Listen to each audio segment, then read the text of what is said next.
Spring is in the air, and so is the pollen, which you think would be annoying, but no, the most annoying thing currently is Netflix. Welcome back to the More Than Cartoon Podcast. I'm your host, Kyle, here with my co-host, Will, and right now I brought up the pollen situation because currently being affected by it heavily. But we're going to power through this, all right? I thought that was annoying, and I thought it was going to be the most annoying thing I had to deal with so far. But reason why, trying to bring it all together, is that I am furious. Oh, not really furious. I expect at this point with Netflix. Netflix has ruined JoJo so far, and it only happened one episode in. One episode. That's it. And we're going to hop to Netflix? It's exclusive to Netflix? I think they bought the full rights when I think it was Stone Ocean. So I'm not a JoJo fan, but I hear and sympathize with them. I'd rather walk over hot coals than watch JoJo's. So like, I have no idea. Okay, before we get into all the controversies, I'll just let you guys know we have JoJo, we have Crunchyroll, and then we're going to be talking about maybe new things that are going on in our lives, and then plus to finish that off, we're going to talk about content creation. So if you're a content creator or thinking about getting into content creation, we got you covered. So stay for that. But Will, you don't like JoJo? I watched the first season, and it was because there's like it's this anime that you're either diehard crazy about it or you don't like it. There's not really any in between.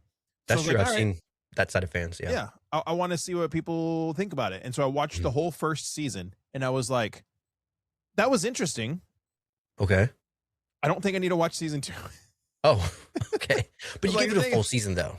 I watched the whole first season, yeah. Okay. To be fair, I have had somebody that was really, really like into it kind of explain to me what happens every season, more or less. And so the concept of it is very interesting, where you have a different Jotaro every season, and like you learn, you get to know new characters and things change. And then like, I think is it Stone Ocean that Jolene is the Jotaro, and they're in like a prison and stuff. So like all kinds of different, very interesting, super interesting, but it's a little too eclectic for me. Like it's a little weird.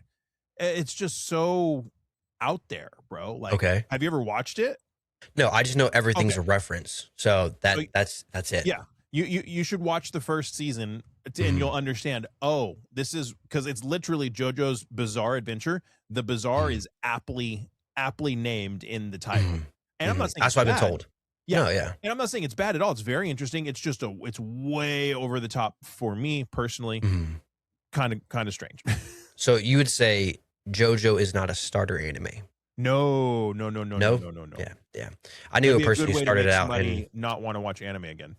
Well, that's what happened. I knew someone who watches their first anime and they decided, anime's not for me. I'm like, you started with one that's bizarre in the name. It kind of tells you what's going to happen. Yeah. Now, anime, granted, has been known to have some weird names, which, my favorite one, which people always actually opposite, Doggone. I want to eat your pancreas. Infamously known for having a terrible title. I was worried about watching it. I was like, that sounds stupid. It's got my heart. I love it. I actually do want to watch that one. That one intrigues. You haven't seen it? Oh, well. I don't like watching things that make me sad. Life makes me sad enough. It will make you cry. Crap that happens in life. Why do I want to watch something that's going to make me sad? See, I'll tell you this. Okay, I'm already an emotional thing about it. They tell you the ending right in the beginning, right? Okay. You already know how it's going to end. But when you get there, Here's the inception, right? Here's the inception. My wife loves watching things that make her sad. So maybe I should try to get her to watch some of these really sad ass. She doesn't really watch anime. To get her to fall in love with anime. I mean, maybe that's the diabolical plan right there. You diabolical bastard. Oh. It's not like she doesn't like it. She just doesn't watch it. She has her own shows that she watches, and she'll I can watch it in the room with her. She doesn't care. She'll get into it, whatever. Yeah. But I did have her watch Your Name and Weathering with You with me, and she loved it. Yes, Your Name. Yes, same. Oh my God, that movie.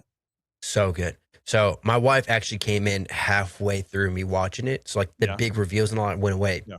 And when we got to the end, I'm just like, I'm in marvel of what just happened. Yeah. She's like, I think I would have enjoyed it if I started from the beginning. And now, and so we went back and rewatched it. Cause I was like, that's fine. Round 2. And she watched it. Like, and it's a great movie. I just wish I didn't watch it halfway through.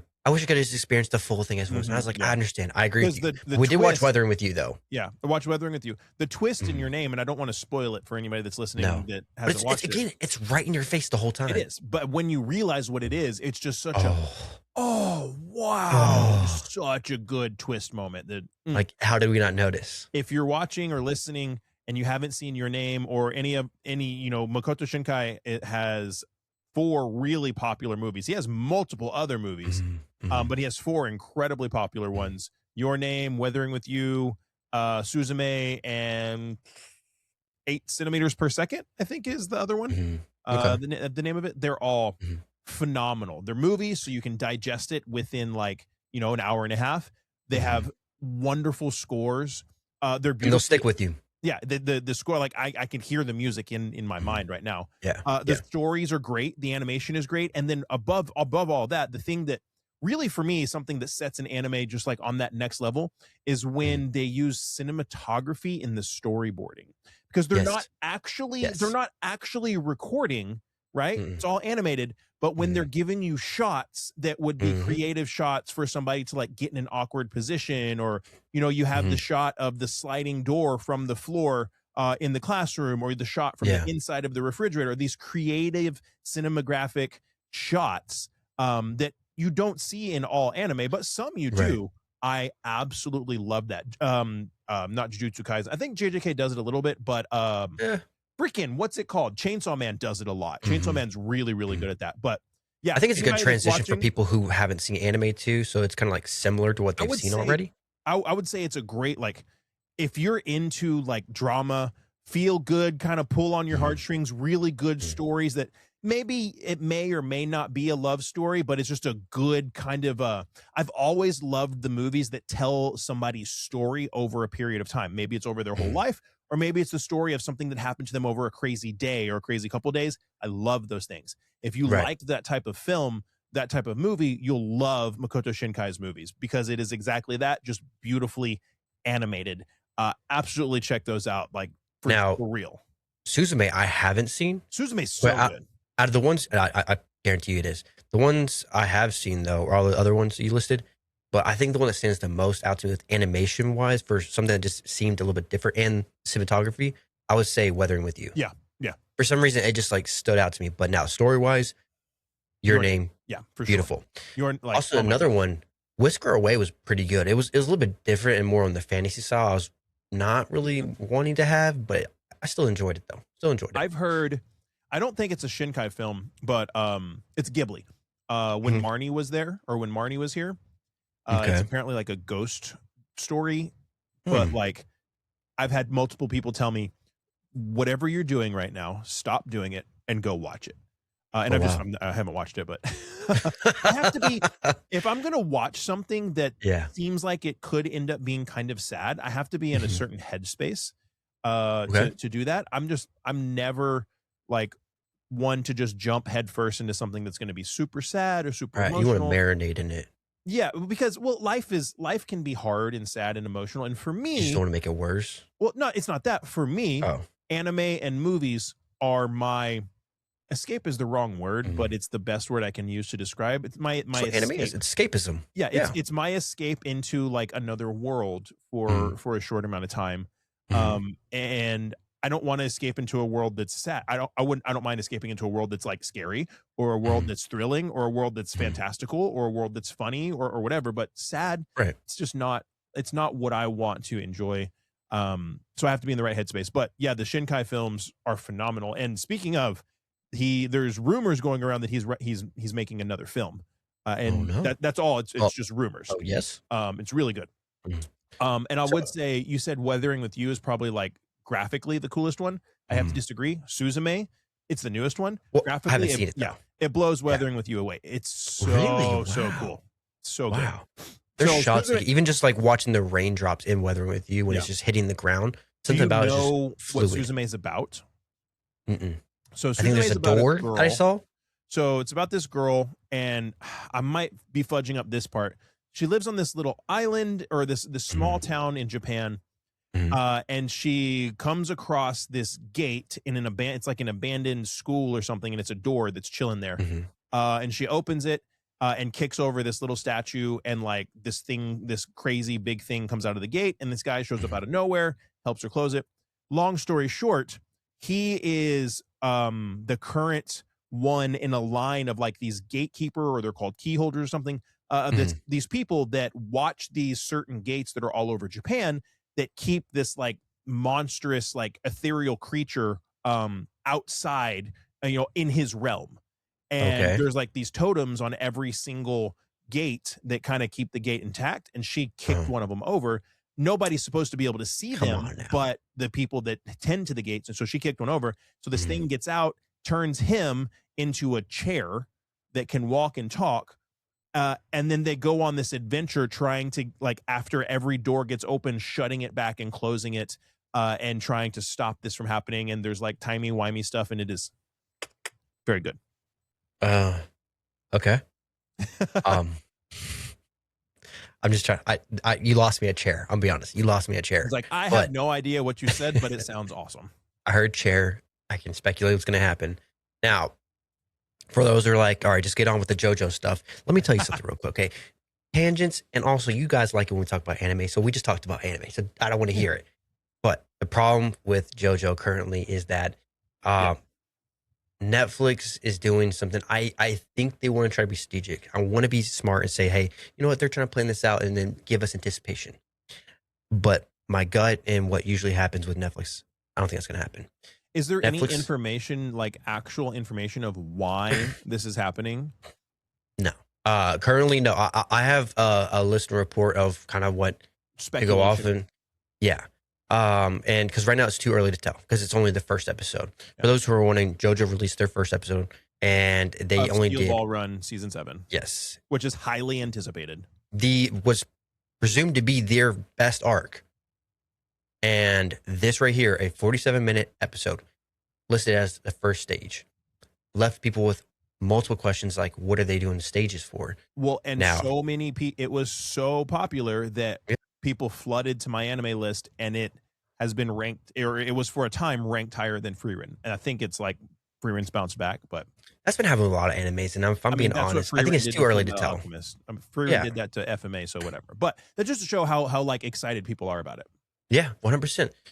So the issue is that Netflix has historically done these batch releases, or they'll release a couple episodes here and a couple episodes there over a span of months.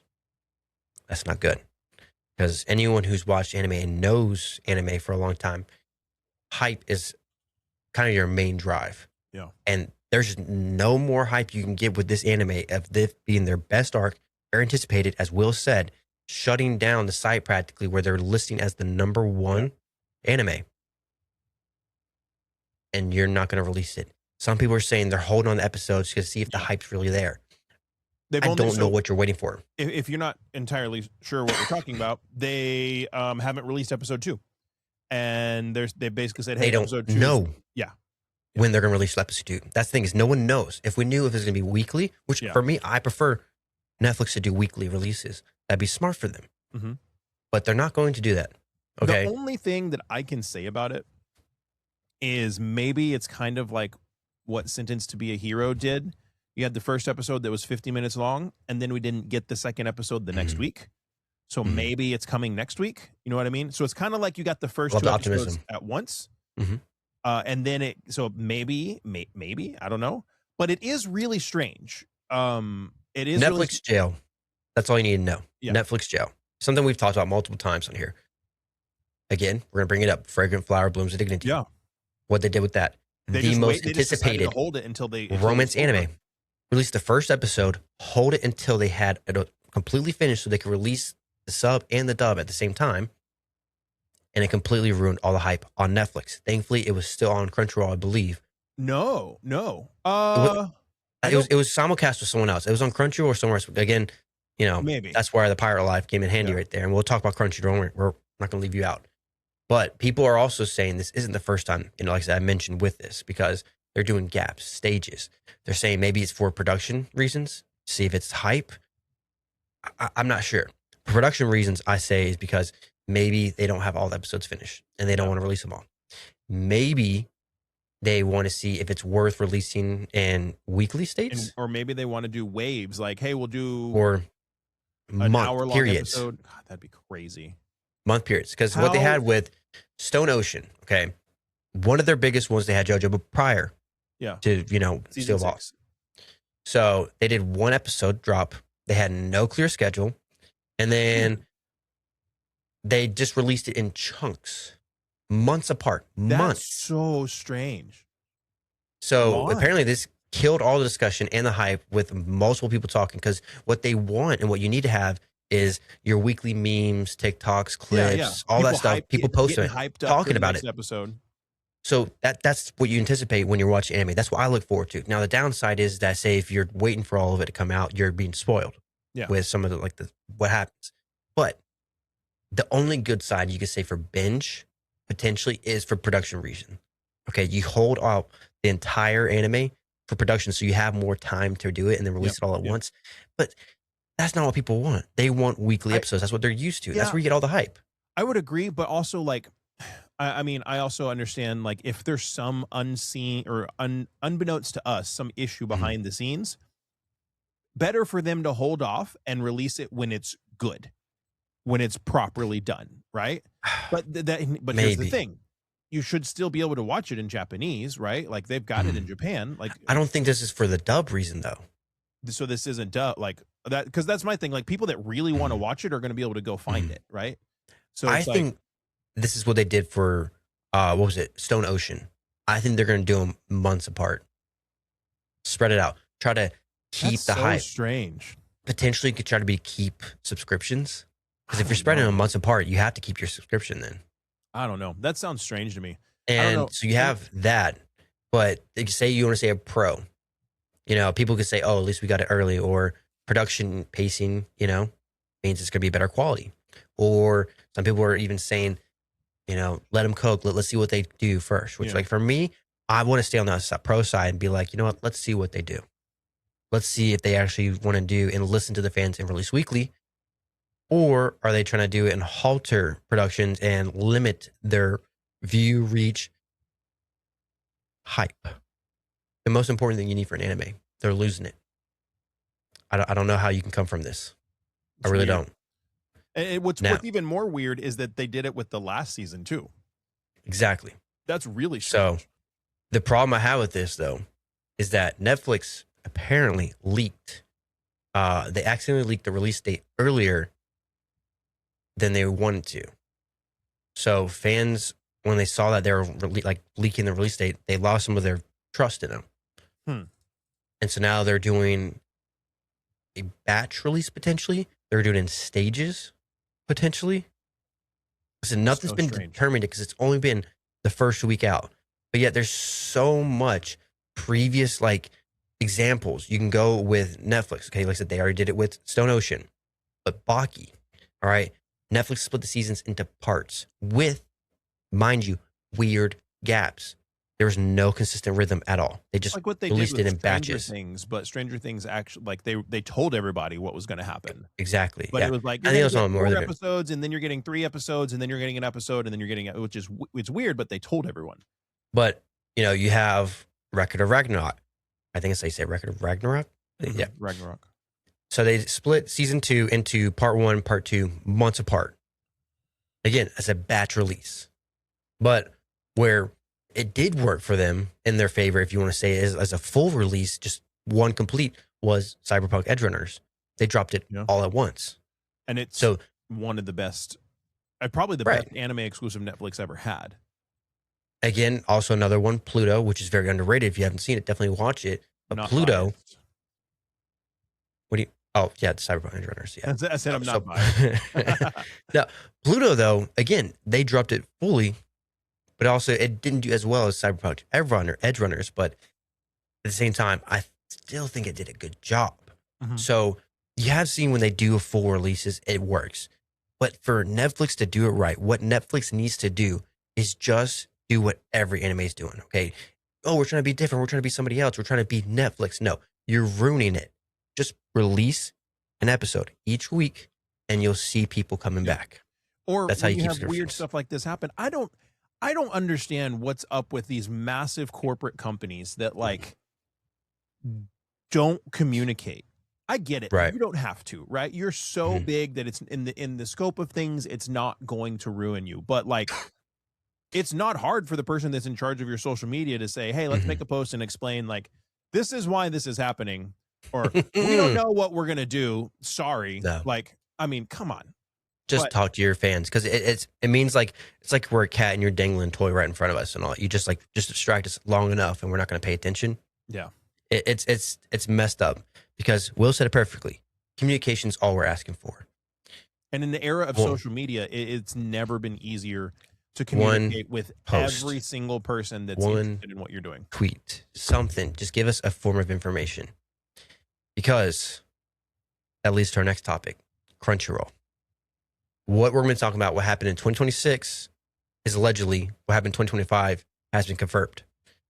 So for those who don't know, and if you've not, right now, you can pause this and come back. But if you've not changed your password on Crunchyroll recently, change it. I'm not joking. This is serious. Change your password from Crunchyroll. Right? It has been alleged that 100 gigabytes of data have been stolen. IPs, email addresses, all those exposed. Outsourcing partner brand breaches, malware inside Crunchyroll systems, all this stuff where they have access to your bank accounts, information from there. Change your passwords. Isn't it interesting how often this is happening with so many companies? So that's what's happened currently. We'll get into that next. But you know what's very strange about this too? About how I think Crunchyroll, even 2 weeks prior or a month prior, they also got in big trouble in a lawsuit for selling data, customers' data. Very convenient. Very convenient. Something else that they did recently that I think is so stupid. They, I can't remember what the right word is, but they started like making their subtitles a permanent part of the actual video file. I think it's called hardlining or hard graphicing or something, where like, so typically you would have your video, right? So you have your episode of your anime, and then you have your subtitle that's like a separate layer, so to speak, that's like, yeah, and you can turn it on and off. You can turn it on and off. Well, now it's like the subtitles are a part of the video. So once they're on there, it can't be changed. Like now you could change your languages and stuff, and it's just going to go to like another video feed, right? That has the subtitle on it that you do or don't want. But that's like when there's mistakes made, then they're just like that forever. Like I can understand. So if there's a mistake, you can't fix it. It's very and it happens all the time. And it has been happening.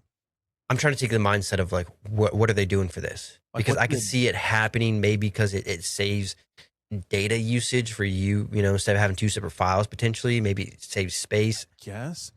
I don't know. But then you have to have a separate file. You have to have a separate file for every language. Whereas you could just have the original. You used to just be able to have one video file, and then you're overlaying a different audio track or a different subtitle track over the top of it. But now you have to have that. The way this is, you have to have a fully different video file for each different language.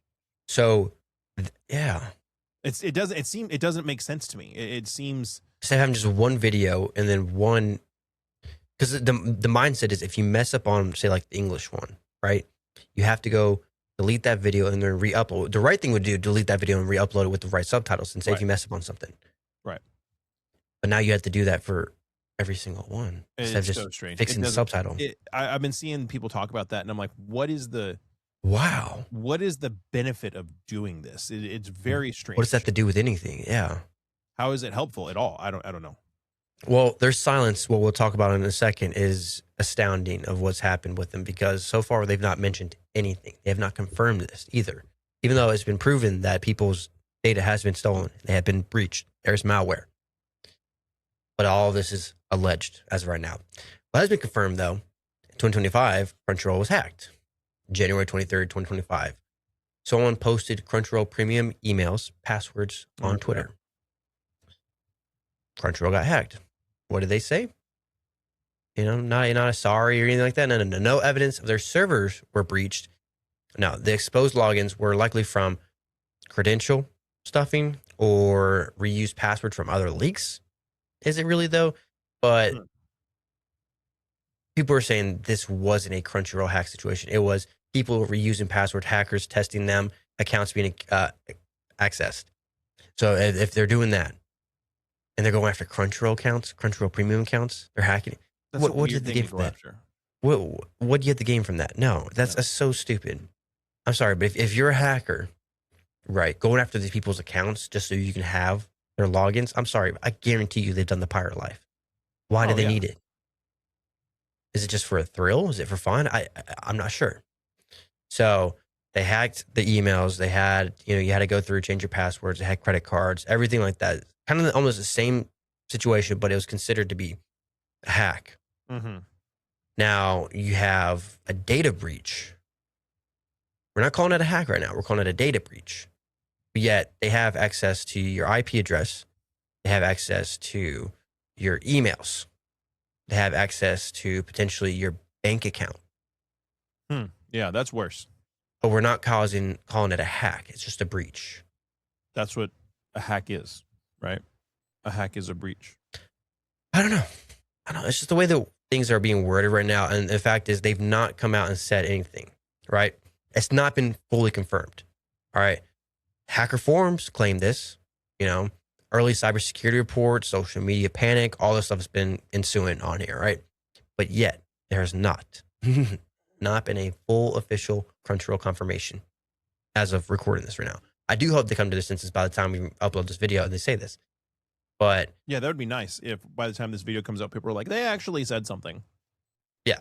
So was it a full hack? If you want to say like their whole account, was breached. No, it was just 100 gigabytes, which, that doesn't seem like a lot, but if you have, how many people could you fit in 100 gigabytes of data? For sure. How many songs can you fit in 100 gigabytes, right?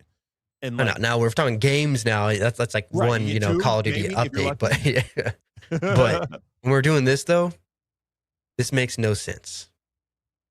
And I want some clarification from Crunchyroll because it seems to get to the point where it seems big brand, big company, and it seems like we're just going to do what we want. People are still going to be here. Granted, I guarantee there are because they have a service that people need. Yeah. Yeah, that's the big scary thing, right? That I'll be first to admit, like I love being able to just throw money at these companies and have access to what I want at convenience and high quality. I love that. Growing up dirt poor, growing up, allegedly experimenting with LimeWire and stuff like that in order to like get my anime, right? Like people aren't gonna know what that is, Will, though. Huh? People aren't gonna know what that is. That's fine. We know. Okay, the cultured know. Yeah, cultured know. Fine. Listen. If you're listening or you're watching, and you remember the only Did you ever use Beehive? What? Did you ever use Beehive? I think it was called Beehive. There was one that was like bee something. Never used Beehive. Okay. But if you're listening and watching and you remember the best way to get the anime you wanted was on YouTube, but for copyright reasons, every 22-minute episode was broken up into 4 8-minute segments. So many different parts. You remember that? Leave us a comment or something, because I remember watching the entirety of Death Note like that. And like, it wasn't all uploaded by one channel. You'd have to search and find. That's how I watched all of Death Note on this tiny, like, off-white monitor. Well, 8 minutes at a time. No, got to find the next one. Yeah. So, anyways, I love being able to just have the convenience of stuff, right? And that's the big scare, right? Is like, 100%. As these companies get more power and get more in the mindset of, I have something you want. And either I'm the only place you can go, or there's only 3 other places you can go, but I'm the only place you can go for this, and this. These companies are disincentivized to provide a superior product, right? Which is why there are anti-monopoly laws, right? Like if Crunchyroll was the only streaming platform and Crunchyroll owned the rights to every single anime to stream, right? Say they'd purchased everything and nobody else could do it, they would be in trouble for monopoly. Yeah. But when it's divested, they're heading that way though. Huh? They're heading that way. Well, yeah, but it's divested between a couple other companies. And so now what it is these platforms might not be able to get a monopoly on anime, but when you have a platform that has an exclusive, they have the monopoly on that anime. Right? Yeah. I just want better communication. I don't like harping on Crunchyroll. So like I feel like Crunchyroll, and just for the love of Funimation, those who know it's Funimation, I just say Funimation.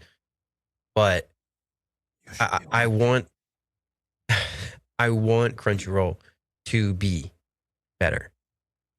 And I feel like it's still a good service, and it's still bringing people into the anime realm. So I can't be upset with them. I believe that I'm upset with their actions. I believe that the people, if the majority, if not all of the people working at Crunchyroll are awesome, and they really are trying to do something great. I think the overlords are Sony. I think it's Sony that's causing, because I mean, there's probably one or two people at Crunchyroll that are the corporate pigs from Sony. They're the suits that, like, oh my God. Have you ever, okay, tangent time. Have you ever worked in a corporate environment where, like, you have the one manager that's cool, he does a good job, but he's cool. Like, he's a relatable person. And then you have the corporate stooge, right? Just I'm going to toe the line and buy the book. And they're generally fat, white, and bald, typically, right? Yeah. In my experience. Okay. My assumption is that there's probably a couple of those people that work at Crunchyroll, but they're actually like Sony henchmen, manipulating and making all this crap happen. That's my. I think there's still some good people at Crunchyroll that want to do good by anime and still love anime. That's why they're there working for anime. I still that, and I want to believe that. It's always the big wigs in the ivory towers, the penny pushers, the pencil pushers, the people making decisions that have that don't even care about anime. They're making decisions about this stuff. They couldn't care less about anime. And in the public education system, it's the people that are up in the higher echelons of the public education system making decisions who have never been in a classroom, who have never taught a student, and they're implementing policy that's happening in these districts. And I mean, how do I know? My wife's a teacher. That's all I have to say about that. But like, it's the same all over again, right? It's always somebody that is disconnected with the actual end product or service that's being provided. And it's just somebody up here making decisions based on numbers. But with all this, it's still allegedly, until Crunchyroll comes out with a confirmation or denial, this is all allegedly. So we can I'm talking say all we want strokes about all kinds of companies, bro. 100%. But as of right now, with speaking with Crunchyroll, what has happened is allegedly. Now, again, what happened in 2025, that was confirmed. Yeah. But this right here doesn't make sense, especially with the lawsuit and all that too. Is this like a little distraction? Is this like a safeguard? We can speculate all we want, but it's something not to worry about, because right now we have something that has happened that's been in a long time running. And I think I'm super excited to hear about it, because our co-host Will has taken on the gauntlet of becoming a streamer. Oh yeah.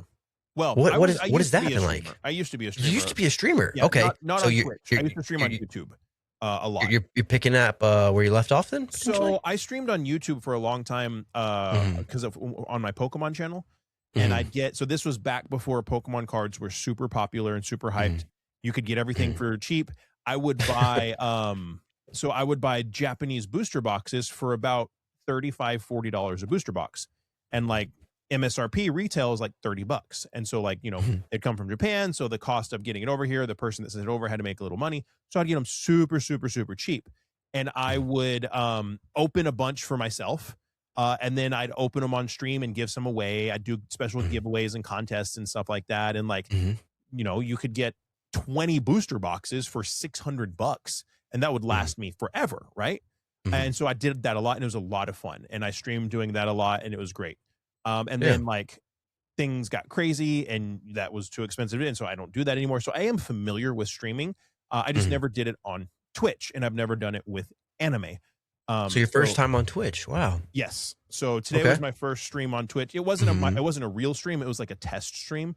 Just kind of I had everything like set up and worked out, and I was just like, let's just go live and just talk with whoever comes in, and so that way I can switch between scenes and talk about some different stuff, and realize, oops, I didn't have that set up, or I don't like that, or that's making a noise I don't like, and so on and so forth. Well, first off, it's great to have a test stream when you get into it, but what's even better is that you have people who are giving you that feedback. Yeah. I had 10 whole Sometimes people on the first test stream, which I thought was awesome. 10 whole people, really? Yeah. Wow. Yeah. Jeez, dude. Now it's not 35,000, but yeah. So what I used to do when I did streaming was like I had a private account, and if I wanted to test something new, I would go into like a private account. And I would do like a test stream. See if and then I would watch the VOD. Yeah. And then I would go back, okay, I need to change this. No, so bro, that right there, I like to raw dog having it, bro. someone there. I want to raw dog it and see like we're gonna give this the real acid test. And so I'm sitting there and I'm like, oh crap, this ain't working. And and people are like, somebody said, we'll look back on this day once you have thousands of viewers in your streams, and these 10 of us will be able to say I was there at the beginning when everything was messed up. And I was like, I love that. That's awesome. That's true, man. That's true. So like with it, do you have actually what kind of genre are you going into? Are you doing like just chatting? You're doing gaming? Anime, you're just doing chatting. I'll probably get to a point where like if there's a game I really want to play, I mean, why not? Like it gives me the excuse to like, hey, I can buy this game and spend, 100 hours over the next 2 months playing it and beating it.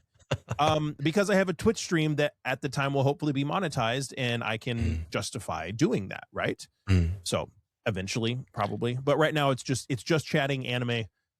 It's gonna be kind of what we do here and what I do at conventions, man. Like just talk about stuff, ask questions, but then I'm also gonna mix in like because there's a lot of really good anime content creators out there that make good content and things. There's like anime related news and stuff, and like take a couple of those videos and watch those in stream and like watch them in real time and give my perspective on them as we watch. What you need to do is get to the point where you're like speed and get like granted from Oda to be able to watch One Piece while streaming. Yeah. Small steps. Okay. The first step is to get it flowing well, that I can justify getting an IRL stream set up, and then I'll do IRL streams at every convention that I go to. That would be cool. So That's expensive, but that'd be cool. It's not that. I mean, it's expensive, but it's not that expensive. Like, it's money, but yeah, it's just money. $2,000, right? Yeah, right. It's just a couple thousand. Good. I had a bougie ass moment last night. Okay. So I had one earlier today, so I can add on. Go ahead. So tell me, you can tell me yours. So I'm probably gonna go 14 cons this year. And I have a camera bag that I don't like camera bags that look like camera bags. I like a camera bag that looks like a backpack, right? So I have a camera bag backpack that worked great for a year and a half, and now it's like it's too small. I can't fit my handheld mics in it. Like I can't fit my other tripod. I always have somebody carrying something for me. So I was like, all right, I need it. Let's look around. I'd seen this ad popping up and enjoy the tangent, everybody. I'd seen this ad popping up for a bag, and I'm like, I want to check it out. And I'm like, that's not right. It doesn't have the option to like add a photography cube into it. And then I kind of looked at some other ones, and I saw this one brand called Wanderer, and I was like, hey, my buddy has that bag. But it was like it's like a backpack, but with a roll top. Like you roll top it and then snap it shut. Oh, okay. I was like, my buddy, I don't like the roll top, but my buddy has that bag. But they have these two other new styles. Anyways, went down this rabbit hole. Love this bag. It's very well made, water resistant. All this just looks like a backpack. But you can buy like a photography cube that like it has the inserts all inside of it that you can connect it all in there. And then like half of the backpack turns into your photography area. And then you have another half on top that you can like just put stuff in. Awesome. Love it. Right. And then I had to get some other accessories. And then I had to get some other tech bags to like hold gear. And next thing I know, I spent $500 on a backpack. Oh, well, that's not too bad. But it's not that. But I mean, but the justification. Well, for a backpack, that is crazy. Yeah. But the justification is like, I'm going to travel with this thing 12 times this year. I'll probably use it 20 times this year for big things. And compared to like the stuff that's in it, $500 ain't that bad. So all that to say, like, it's funny when you love what you do for a job and you like want to nerd out on a $500 backpack, or you want to nerd out on $5,000 worth of gear. It's like, it doesn't feel as bad because you're like, well, I need this for work. So mine isn't work related, but I have another one to do it. Furniture. I'm always buying crap. I'm always buying something. But here's the thing. Okay, we're talking with some buddies at work today about the movies. All right, going to the movies. Everyone loves doing that, you know. originally it all started out with going to the movie, how we do it. So let me give you two options, Will. Okay. Option A, you go to the movies, say you with the buddy, you with your wife, you with the kids. Okay. Option B, you go by yourself. Mm-hmm. Which one would you prefer? I prefer to go with somebody. I'm not against going by myself, but Normal. I prefer to go You're with a normal someone. person. Yeah. Thank you. Because I'm the weird one, apparently, of all this. I don't like going to the movie theater by myself. I've never been to the movie theater by myself. Well, and never. Like, I want it because I want to share experiences with somebody. Exactly. I want to get out of the movie and be like, I want to talk about, let's talk about what we saw and what our thoughts are. Now, I have gone to many movies by myself. I'm not against it. Now that I have kids, Really? it's kind of impossible. Right. But yeah. So you've done best of both worlds, I guess. Yeah, so you dipped your toes in both waters. I prefer to go with more often I go with somebody. It's been a long time since I went to a movie solo. My mindset is because they asked me, like, do you ever watch movies when you're at home by yourself? And I was like, yes, all the time. So he's like, what's the difference? I was like, I'm paying to go somewhere. I want to have a paid experience with somebody else. Yeah. I'm fine with that. I want to have a shared experience. If I'm going to watch a movie at home by myself, I'll do that then. That's fine. You're sitting down on your couch, scratching your balls. Like, who cares? Exactly. Well, in the movie theaters, same place, right? Same. No, I'm just kidding. Here's the thing, though. What tipped me over the edge, though, my good buddy, he says the best time, the peak time. What do you think is the peak time to go to the movie theater? Matinee when it's cheap. Well, what is matinee? People say that all the time. I don't know what that is. So matinee is before 5 I guess that's the bougie part of me. Before 4 o'clock, something like that. Okay. And tickets are like usually half the price of what they usually are. You've been planning this movie all year long. You're excited for this movie, right? What is your perfect time? Midnight premiere, bro. Midnight premiere. Yeah. Oh, okay. Dude, midnight premiere. I'm not against it. If it's something that's super hyped and there's going to be a lot of people there, it's an experience, bro. So I've seen that is true. The two biggest examples that I could give you are midnight premiere of Avengers Infinity War, where the Avengers and Endgame. Yeah, and Endgame, whichever one, the whole Avengers assemble. When Captain America picks up Thor's hammer, there's not any feeling quite like being in a huge IMAX theater with 100%. 400 other people and everybody just stands up and is screaming at how freaking awesome this is. Or in Daredevil versus Wolverine, when the spoiler, you get the cameos and people are walking on screen and the midnight premiere of the day it comes out, so nobody knows what's happening, right? There is not. You'd be hard pressed to find a more electrifying atmosphere when something cool like that happens. So midnight premieres, can't beat them. Marvel, I feel like you have to. 100%. I feel like you have to. So let's exclude Marvel because right there, I was there for Endgame and I was there for Infinity War. Both of those, 100%. I wish I had done that for Deadpool versus Wolverine. He meant to say Deadpool versus Wolverine. He did say Daredevil, but it's okay, guys. Deadpool, my bad. He's thinking it because Daredevil's gone. It's in the news right now too. Right now. Listen, it's all good. I'm getting old. I'm not as smart as I used to be. Okay, my wife always says. Speaking of your age, cute or smart, and you can see which one I have more of. Okay, if you're watching, yes, clearly if you're watching. So the thing is, you have your age you just mentioned, right? So for me, do you think still going to midnight premieres is something you're going to continuously doing, or do you think you might? It's harder when you have kids. You have to really exactly plan it out. And the good thing who's going to fall on the sword that night to watch the kids? Yeah. Or it's all right. So, but then also I'm going to go to midnight premiere, get home at 4 o'clock in the morning and wake up at 6 with the kids. Right. So it's do I really want that? Is it really that important? So exclude a movie that, because I set it up for a Marvel type-esque movie. So just say a movie that you're excited to see, but it's not you don't have to really worry about going midnight premiere. What would you say is the perfect time to go? Time of day? When do you there's a movie that just came out. You want to see it. But you don't have to do midnight premiere. Okay. It's not, we don't have to worry about spoilers or anything like that. Yeah. What time would you want to go? Probably the evening after the day's done. Okay. It's your thing to do for the night. Like a 6:30, 7, 8. Yeah, something like that. After dinner. And depending on if you want to save money or not, go to dinner and then you don't want as much snacks at the movie theater. Right. To dinner time. Kind of bring it back to what we're talking about. Me, my perfect is probably I'd say 6:30 because where we go, it also serves you the food. Right. And they give you delicious food. I love it. So I go to those. That's my favorite. My for dinner. favorite theater does that too. And then the drinks are amazing. Yeah. Here's the thing. My buddy wanted to say 11 a.m. when they Probably open. because nobody's there. He doesn't like people talking around him. Yeah. Probably because while they're watching his brand. I give it to you, but like, really? Yeah. I will say my biggest pet peeve is because I typically go to movies at night. Going to a movie at night. And people are talking? Maybe, no. Maybe like 8 o'clock, 9 o'clock at night. That is an adult movie. And people bring their children. Like multiple children to this adult movie. There's wee-wees and tatas? And that are like, or it's violent or whatever. Oh, and like, okay. That. Okay. So like, yeah. We went to see Demon Slayer Infinity Castle. You mentioned that, yeah. Release, like the weekend release, right? It was at like 11 o'clock at night.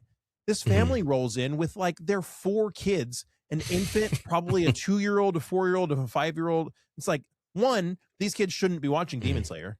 2, it's bedtime. I get it. Like if you want to go see the movie and you don't have a babysitter, I applaud you being a fan. Yeah.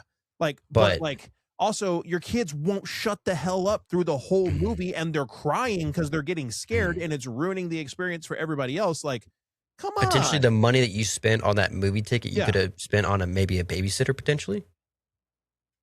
I don't know the prices of babysitters. I don't know. I mean, that's my biggest pet peeve about night. But like, I can understand unless you're going to see a children's movie at 11 in the morning, then there's probably going to be kids there. I did a movie once in the morning. It was like a Tuesday free movie with some friends and all that. When I was a child, right? Hated it. For me, I don't like going to movie theaters by myself. I don't like going to movies in the morning. It is a nighttime evening experience for me. 100%. Now, to get to that point though, I was like, what you need to do is, and we're talking about the bougie moment. I was like, you need to come here at 6:30. Me and him, we're gonna do that. I was like, I'll pay for your tickets. Like, how much are the tickets? I was like, I think they're like $12. Yeah. And he's like, oh, that's not too bad compared to his like $9 tickets. I was like, I think they're $12. But then we were going through and just going back and forth. And my buddy next to me, he looks up the actual prices. He's like, they're $17. I was like, oh, really? I was like, wait, hold on, that's a senior discount. I was like, oh, because I'm paying for the tickets every single time. I think I would know it, right? No, he's like, dude, they're actually like $19, $20 something. And I was like, oh, okay. And for me, I'm like, I'm brushing off almost, triple or double what is more than double than what you would pay at a regular movie theater. I'm paying for that. And of course, they're like, money doesn't mean anything to them. He'll just do another 5-minute podcast, as they say, to pay for. I'm like, because we get paid. Yeah. We are because we obviously get paid through this. We're still currently we're in the red on this podcast. Yeah. No, we do this because we love anime and we love you. The thing is, that was my bougie moment. But the offset for me, I feel like this is a good moment for me because I was telling Will literally yesterday about a $600 investment I'm trying to do. All right, we're not going to go fully into it, but like a $600 investment I want to do. And I was going to buy like a computer and all this stuff and then do this, just like a simple computer. And literally, after I got off the call with Will, I was talking with my wife about it too. And she's like, man, I really wish you can get that other computer working. I was like, what other computer? And we had it because it's an Apple brand that you need. I was like, she has that Apple one that's in the guest bedroom that her parents left here for me to have. And they said, if I can get into it, I can have it. Like they just forgot the password and like, you can have it. I was like, that's cool. Oh yeah. So I was working on it and they were up here visiting. I was like, you sure you don't want this? It's like, dude, if you can get into it, it's all yours. And I'm sitting there trying to get into it. The keyboard's not working. The mouse is missing. I'm just going back and forth having to trying to figure out because like you had to do everything to fully reset it. It took forever, but I felt like I was in the spy movie, hacking the mainframe, bypassing security, doing all this stuff and all. I'm like, wait, now. And I got into it, dude. Nice. Amazing. So fully reset it and I'm setting it up and I'm like, I just saved us $600. And the guy's like, yay. And then I spent $200 that night buying accessories for it. Because I got to have a nice keyboard. I got to have a USB hub. Yeah. I saved $400. Yeah. So, you saved $400. I guess that's just how I am, dude. I have a problem. I need help. Well, this is my cry for help. I think that's called girl math. I think that's what that's called. Oh, God. It's girl math. It's like I saved $400. No, you spent $200. That's girl math. Oh my God. What have I become, Will? Listen, I spent $500 on a backpack. Okay, like That's true. Yeah, that's an accessory. So, yeah, it's Hey, just it's it's a waterproof. glorified purse. It's a glorified purse. Girl math. I love it. All right. Here's the thing.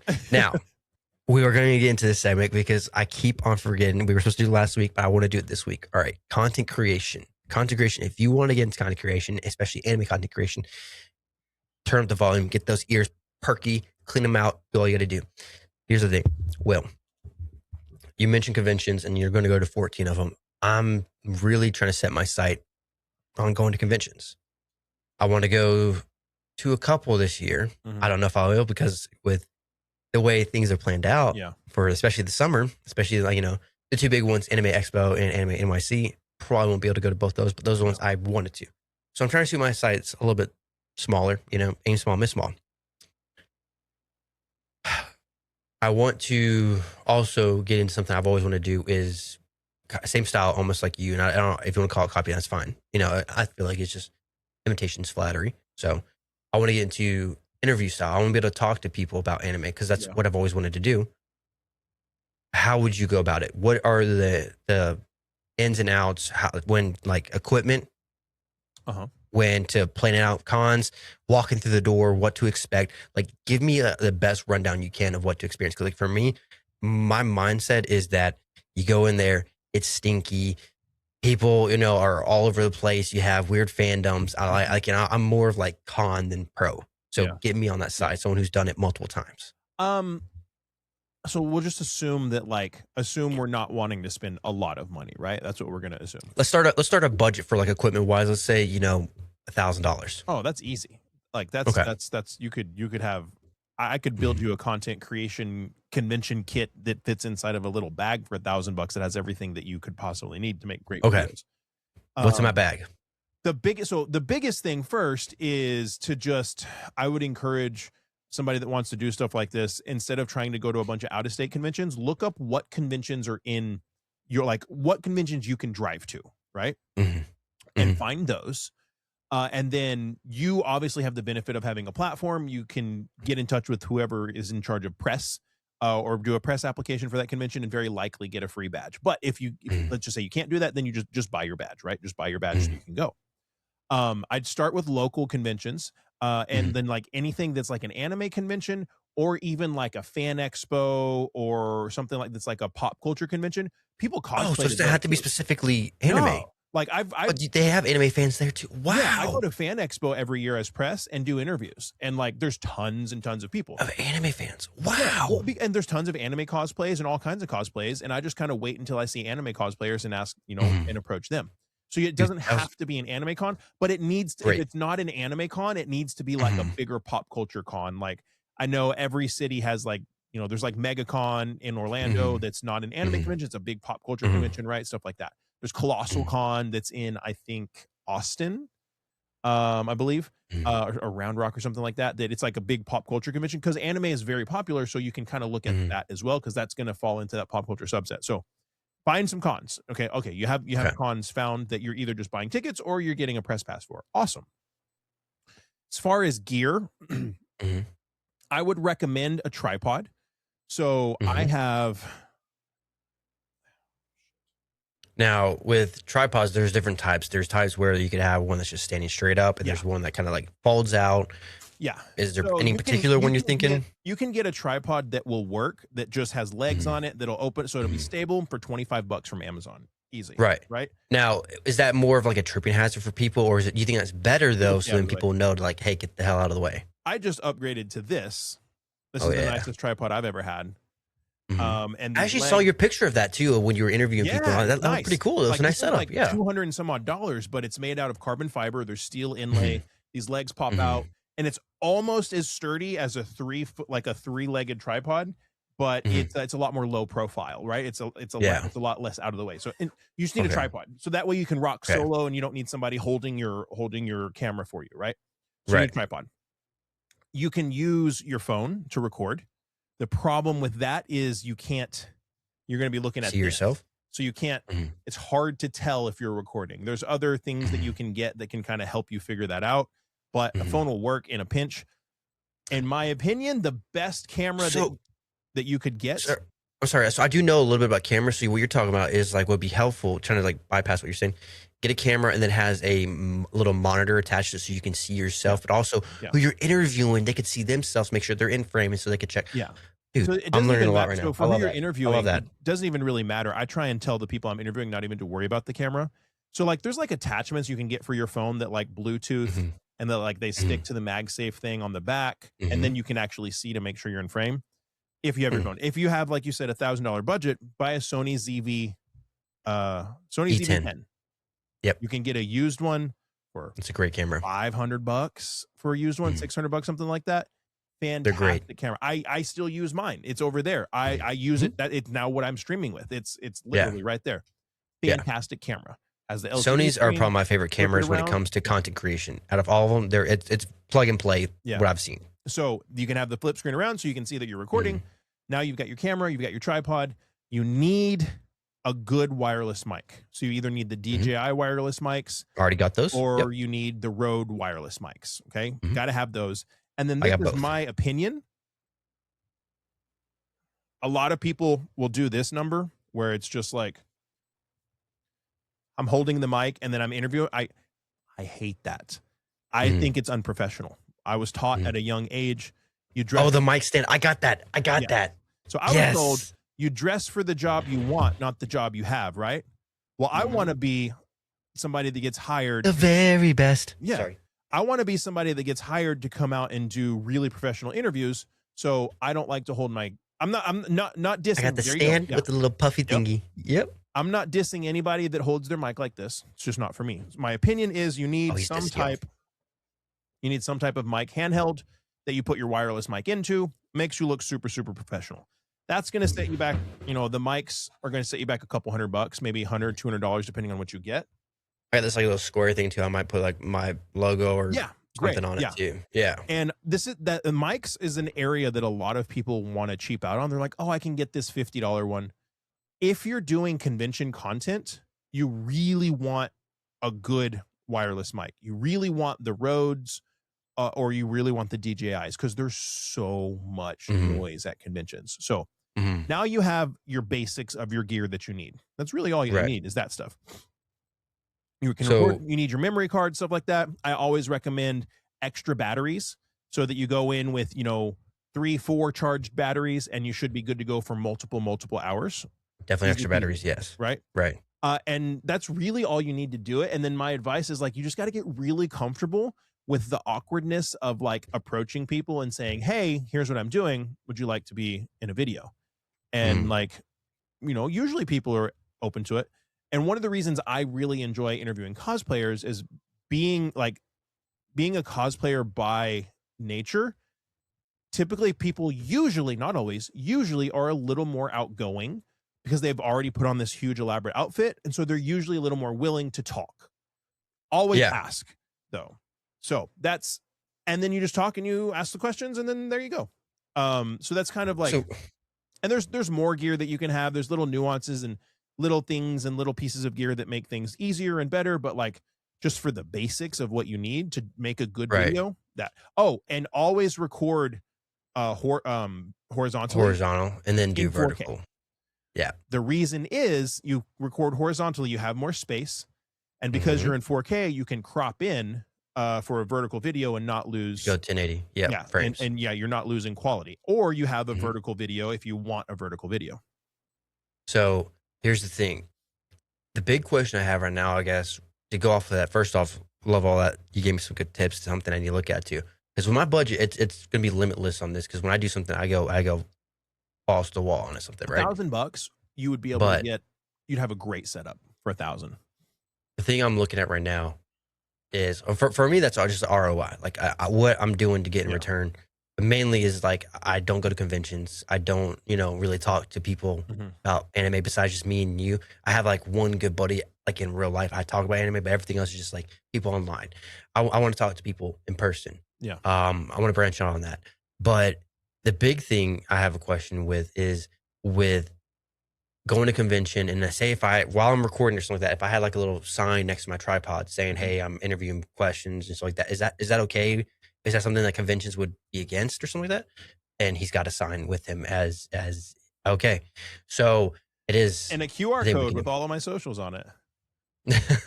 So when you do this, then do you like just go up to people and like do this and like set No. up, or do you have like one place you stay and then people come to you? It depends. So sometimes I'll stay in one place. So Mhm, like there's a local convention here that happens in Fort Worth, Texas every year called Anime Frontier. It's a pretty mhm, decently sized anime convention. And there's this mhm, huge hallway in the front of the convention. And that's mhm, just where all the cosplayers are gathering. And it's a big mhm, thoroughfare of all the cosplayers. And so the videos that I currently am putting out, some of the videos I'm currently putting out right now, mhm, are recorded in this big hallway. I just post up in that hallway, right in the middle of the hallway. Got the setup, got the light on top of the setup. It's clear that I'm mhm, doing something. mhm, And then I have the sign. Sign helps. Sometimes people will be like, "What are you doing?" But what really helps is when there's a lot of people around. So you get mhm, one person that you're interviewing, and then if somebody comes up and is curious, then people start drawing. Like I've had people mhm. in line before waiting to do interviews. Really? So the biggest part is just like you got to get over the awkwardness of going up and being like, "Hey, do you want to like be in my video?" And like what I Hmm. always say is like, if it's a nice cosplay, or I'm like, "Hey, I really like your cosplay." I Mhm, do anime interviews for the convention. I'm press, and so I'm making some interviews. Would you like to be in be in an interview video? Do some trivia. It's not, you can't get anything wrong, but it's just your opinions on stuff, and it'd be a lot of yeah. fun. And people are usually open to it. Because I've already been, thinking and listing a lot of like questions I would want to do. But that's one thing I was thinking. Like, I felt like my awkwardness on this is that like going up to people, I'm not worried about that. I think just starting the conversation that's fine. It's just more of like, hey, come over here. Like I'm luring you over here. Kind of feels a little Yeah. awkward to me. But at the same time, too, like if I just put the sign, put the camera, I'm just standing there with the mic, and like nobody comes up. I'm like, I feel that's gonna be Well, awkward too. nobody's gonna come to you. So You have to yeah, go to them. exactly, You always have to exactly. go to them. Yeah. Oh And so I man. have another friend who his method is he has the sign and he always takes a hot girl with him. And so the hot girl waves the sign and she helps bring people in. But my method is always just asking people, and it typically Honeypot works. method. Yeah, it typically works really Okay. well. Um, Well, that's not my style, but yeah, it dang. it works for me. And like I'll say full humility, and I am incredibly grateful and Mhm, thankful, glory to God for the ability to mhm. do this. The Yeah. amount of money that I make off my interview content, there's no shyness to go ask people if they want to be in it. Like, Oh, yeah. yeah, 100%. it's to the point where I've kind of got a pretty good grasp on how to do what I like to do, and the amount of Mhm. money that comes in every month. Yeah, I'm not shy to go talk to people. See, my mindset is just more of like, I've been wanting to go to conventions. Yeah, I've been wanting to talk to people in person about anime. Why don't I do it? So, and I feel it's like fun. I've It's gone to so like anime fun. stores and I've talked to people and all that, but like I Yeah. feel it's weird. This is me. I don't know. It's just, am I awkward? Is it weird? But say if we're at a like not an anime store, and there's people on the other aisle looking at something, they're talking about their anime. I was like, I'm like, oh yeah, that is good anime. I kind of insert myself into Yeah. that Yeah. conversation. It feels awkward at leap. I'm like, yeah, I did it. I don't know. Yeah. Like me being who I am, I can talk to anybody. I can have fun. Yeah. But when it comes to like anime, I feel like I don't know. I guess I'm still shy and Here's the awkward cool to it. thing about a convention, and one of the reasons why I've never really done like interview content just like on the street. Like my Hmm. content is like on the street style, but I'm not like randomly out on the street doing this, right? I'm Hmm. in an environment where it's kind of expected that there's going to be people with cameras making videos, right? Not Hmm. everybody, but you go to a convention, there's going to be people with cameras, there's going to be content creators, there's going to be press and photographers. You're Hmm. expecting that to be there. So there's a Hmm. small barrier of awkwardness. Like it's like, okay, I'm in an environment where it's okay that I do this, that it's not taboo, right? Right. Where like nobody's going to come up to me like, hey, you can't do that. Like if you're on the street, Hmm. like, hey, you're bothering people, stop. Or like, hey, we don't want you doing that in our store, please don't do that. Nobody's going to come up to you at a convention if you're being respectful and kind of be like, yeah, please stop making videos. Like, no, like you're allowed to do that. It's kind of accepted and implied that people are going to be doing that. So that Hmm. helps with get rid of that awkwardness. And then like a big thing for me, like it's kind of an underlying like motivational reason is I love talking to people, and I Yeah. love talking to people about anime, and I hear things all the time and learn things, and like I get to get opinions and put them online, and it pisses people off, and that's good because people need to hear opinions that are different from what they think, right? Like Hmm. people need to hear that hey, One Piece Yeah. isn't the greatest anime that's ever been created. You know, Understood. Oda, You're right. like God didn't jizz out Oda and then Oda created One Piece. Like that's not it. Like, is One Piece good? Yes, it's good, but it's not like every other anime in the world must bow down before One Piece. And it's good for people to hear that there's other stuff that people enjoy, right? Or it challenges people, and it is really good for engagement, but it helps me learn a lot and hear a lot and gain, you know, people's perspectives on things. And Mhm. it's a deeper underlying like motivation for me as to why I do it. Because I feel like my mindset, to put that in your way of just saying it, kind of first thing popped in my head is like, I don't like mentioning that I don't like that time I got reincarnated as a slime. I don't like mentioning it. Oh, I'm not a big fan of it. Yeah. I think it's a great anime, but for me, it's just like, it's not worth arguing with people. But I'm like, that's so simple minded to me because, like, for them, they're being simple minded. Be like, oh, you don't like it because of this? There's two things, all right? Either you like the anime or you think it's a okay anime, but you're just falling into the hype that, oh, it's the best anime out there, whatever. Those are the two people I see. Yeah. Or there's people who aren't, you know, blue pilled or whatever you want to call it, that just be like, okay, I don't care for it. And I can respect it and being a good anime as I do, but it's just not for me. Yeah. The anime community is like in person. Talking to people in the anime community is not the same as talking to all these midwits and doofuses on the internet. And I love you all. I love you all. You pay my bills. You're wonderful. But like in You're saying you've had better experiences at cons. In person, so much better. Like Really? people are a lot Wow. more amicable and agreeable. And like if I disagree with somebody on something, they're not gonna like. I've never had anybody cuss me out. They just be like, "Oh, okay, that's interesting." Like I had a really cool conversation about in Houston. So I was at Houston at Collecticon, and there's a bar in Houston that I love this bar because they just make the best cocktails. They make all of their like syrups in-house that they use in their cocktails, just the best cocktails. And so every time I'm in Houston, I go to this little dive bar. I love it. So I went there with two of my buddies, and you know, we'd been enjoying some drinks, and I'm at this bar in Houston away from the convention, and this guy comes in and he goes, "Oh shit, I love your videos, dude." And I'm like, "Oh, that's cool." And he's like, "I absolutely love your content. Like, I really enjoy your videos." And I was like, "Well, thanks so much." Then he went over with his wife. So I bought 2 shots and I took him, we did a shot together, and it was wonderful. I'm old enough, guys. Okay. I'm old enough. But the reason I bring it up is because we got on the topic of, I've made a lot of content about the One Piece stuff. Right. And he was like, "I appreciate the videos you made about this. And I appreciate your perspective. I haven't looked at things like that before."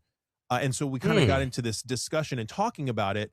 And he brought up the Harry Potter stuff, the Sirius, not Sirius, Severus Snape's casting. And he brought that up. Literally talked about that this morning, dude. Oh my gosh. I just did that with some friends we talked about that on the last podcast. And I did your point with it because like that's true. Yeah. And so I've talked about it with this guy, and he's a black guy. And he was a fan. And so he was like, "What's your opinion on it?" I gave him my honest opinion and broke it down for him, kind of the same way that we broke it down in the podcast. And he goes, "You know, I never thought about it like that. Like, that really makes a lot of sense. Like, that's, I'd never thought about how it could change, like, the swap, that basically casting Snape as a black man instead of a white man doesn't necessarily so much change his character for the negative. It changes other characters negatively. It changes everyone else for the around way him. they're treating him, right? Because now you either have people treating him terribly because they're racist, or you have people treating him really, really good because they're like favoring him, giving him like extra, I don't know. So anyways, I had this conversation with this guy and he goes, "I really appreciate that." And then he commented on one of my videos or posts later on. He was like, "Hey, I'm the guy that you talked to in the bar. And I really appreciate the conversation. You really made me think about things in a way that I never did. You really laid out your points, and like I have a lot of respect for that." And I was like, "That's awesome. That's why that's my perception of having conversations with people in the anime community and disagreeing in a positive way." Dude. And you know what? He you know what he never said? He never said, "I agree with you." He never said, "I agree with you." He said, "That's some really good perspective. I've never looked at it that way before." Which is the something win. Like that would have me. The win isn't to make somebody believe what you believe. The win isn't to make somebody believe that My Hero Academia is the best shonen anime that's ever been made. That's not the win. The win is to get somebody to say, I can see your point. Going from the convention to then going to some random dive bar to find someone who actually enjoys your content, really enjoys it, get your perspective on it. You do a shot with him. to only then do a video. He comments, say, "Hey, I was that guy." Yeah. Something like that would Super geek cool. me up like I was crazy. so Like I'm geeked. already I doing was now like, just from "Oh, vicariously snap!" through you, I was like, "This dude. is That's pretty awesome." cool. So what I need you to do, Will, then is actually let's see if this could happen. Send me the list of conventions that you're going to, and I'll see if I can try to make Okay. it to some of those. Yeah. I'll And send you the I'll do list, my and you can see best. which ones are closest to you that maybe you Mhm. could justify coming to. And even like Yeah. if I'm already at it, and like I mean, you could, we could share. You could bunk up in a hotel or anything if you need to save money. Mhm. Like Oh, you're telling me? as Oh, me long and Will in the same room, as one bed long as I can situation? be the little spoon. Okay, Hold on. Me and you in a hotel. Who's closest to the door? me. Okay. So wait, so I'm bottom. Wait, am I bottom?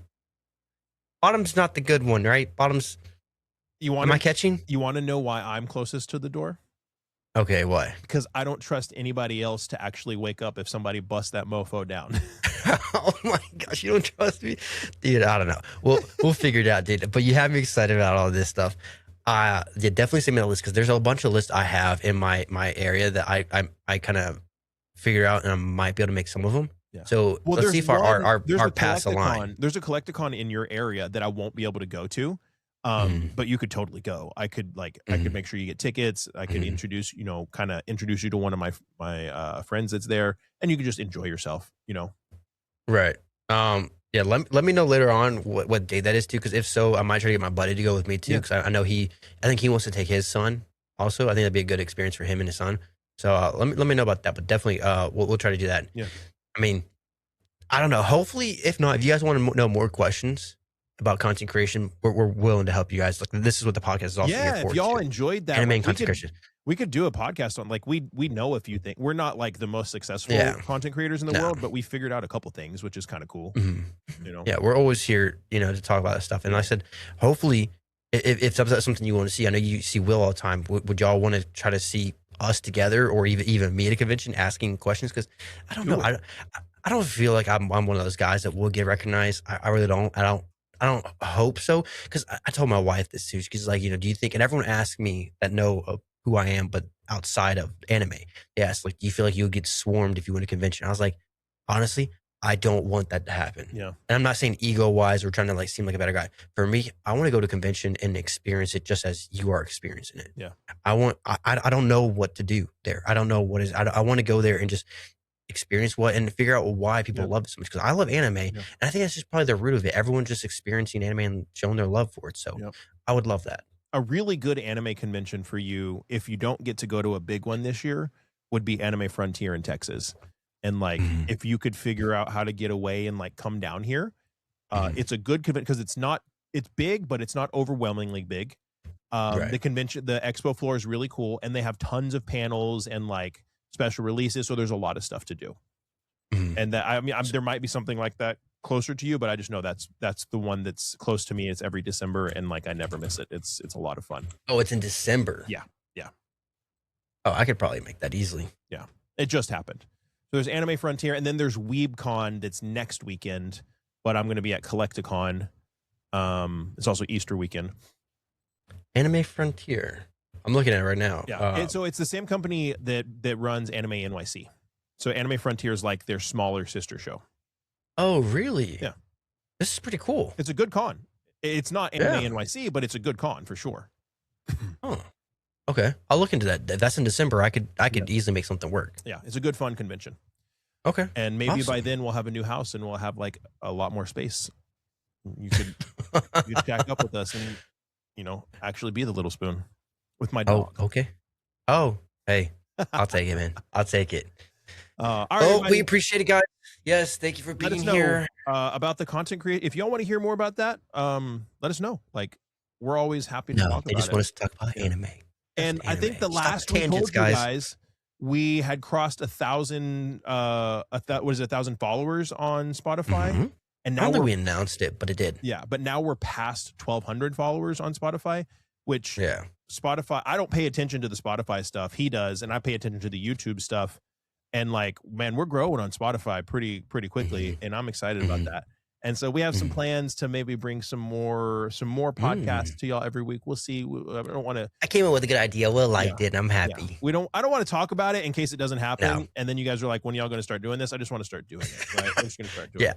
Yeah, but, that's what Will was pressing. Like, I was actually halted, but I was like, whoa, hold on. He's like, let's do it. I'm like, that's awesome. That's how I am. Like, if something sounds good, let's just do it. Let's just do it. We'll figure it out as we go. Let's just go. We don't need to talk. Let's just freaking figure it out. That's what I did today on the stream. I was like, let's just go. Let's do it. Figure all this stuff out. That is you. That's very Will. Though Orlis helped me set up so much stuff for Twitch. He's our editor for the podcast. Dude, our short. That's why he was texting me. I was like, what are you talking about? He messaged me because like he was supposed to help me out with a video. Today, and it didn't come. But no. If you're watching this Orlis, dude, I'm not upset about it because actually I wanted to save that for next week.